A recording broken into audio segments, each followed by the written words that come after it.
So while Mark Carney and the liberal establishment pats themselves on the back for giving a small portion of Canadians a little teeny tiny tax rebate to help with the increasing of grocery prices, pay attention to this. Because this should honestly enrage you. Because we already know how corrupted the parliamentary system is in this country. And we know that politicians keep lining their pockets with our pocketbooks and giving themselves pay raises every single year, while Canadians are trying to survive. This in particular has to do with the Governor General. Now, just to clarify that the Governor General is the acting body of the Canadian government representing as part of the Commonwealth nations towards the UK monarchy. They're pretty much the messenger for the king.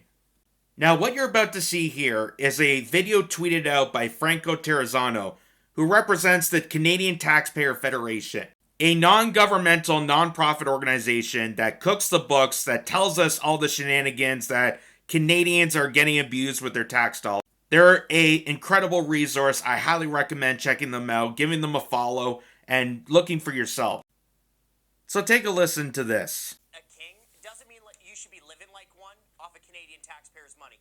Now, folks, I'm going to go on a little bit of a rant on the Governor General's pay and perks because I'm just so sick and tired of the entitlement culture here in Ottawa, where these government bureaucrats, politicians, and the Governor General feel entitled to take more of your money to pad your pockets with higher pay just because they're on the taxpayer payroll. So let's start with Governor General Mary Simon's salary.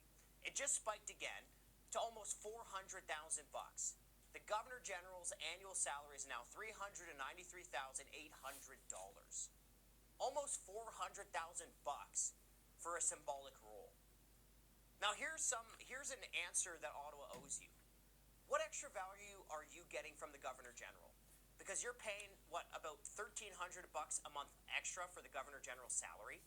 And look, the Governor General's salary is just the tip of the iceberg, right? The Governor General gets some of the most lavish perks and pay out of anyone in government, and that's really saying a lot.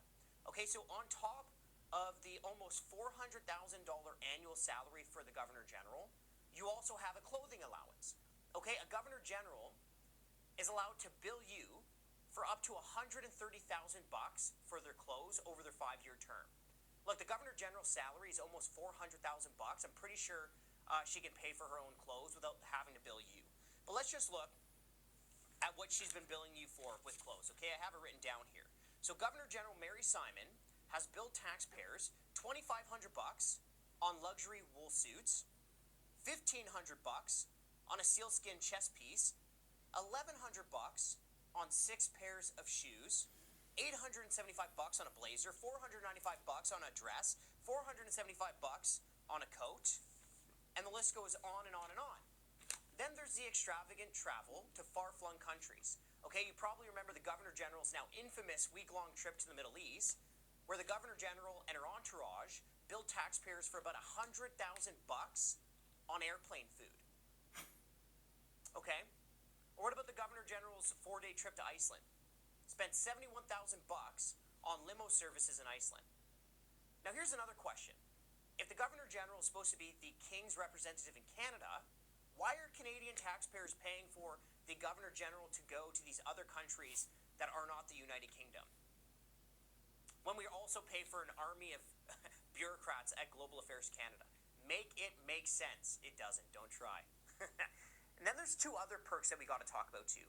Okay, let's talk about the pension, right? On top of the $400,000 almost salary that Governor General Mary Simon gets, all Governors General, when they leave office, they get a pension for life of about $150,000 a year. They don't even have to serve out their full 5-year term to get that annual pension of about $150,000 a year. Now, this may be the craziest perk I have even seen in government coming up right now. A former Governor General, after they leave office, can expense you for up to $200,000 a year for the rest of their lives, and even after 6 months after their death. What is going on here? Now, I'm sorry, I'm kind of upset, but it's just Canadians work extremely hard for the money they earn and the taxes they pay, and it just drives me insane what is going on here in Ottawa. Just imagine one person, one position,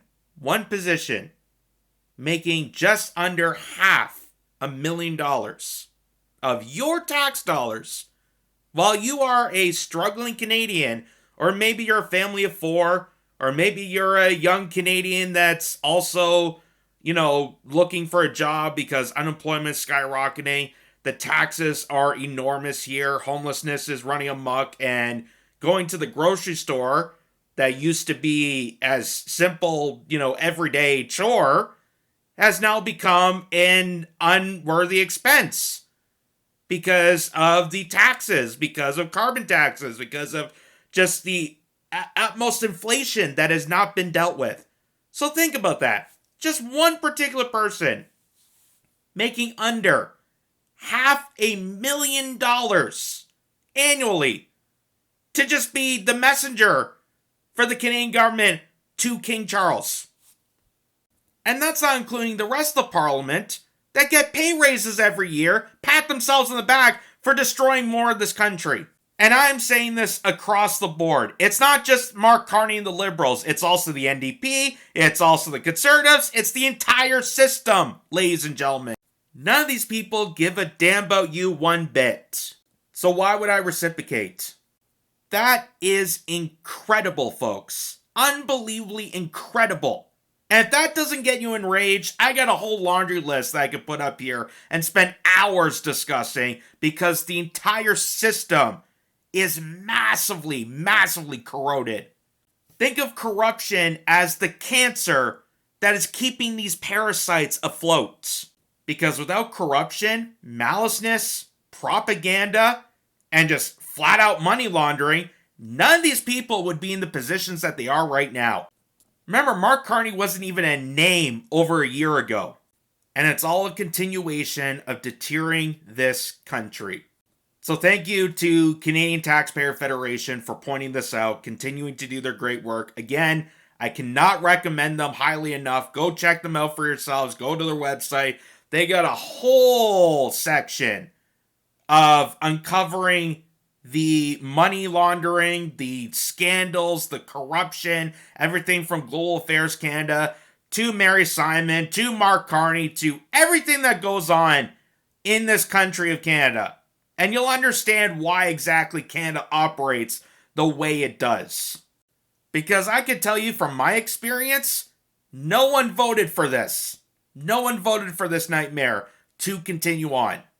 Unless you're either a brainwashed sheep or part of this insidious club.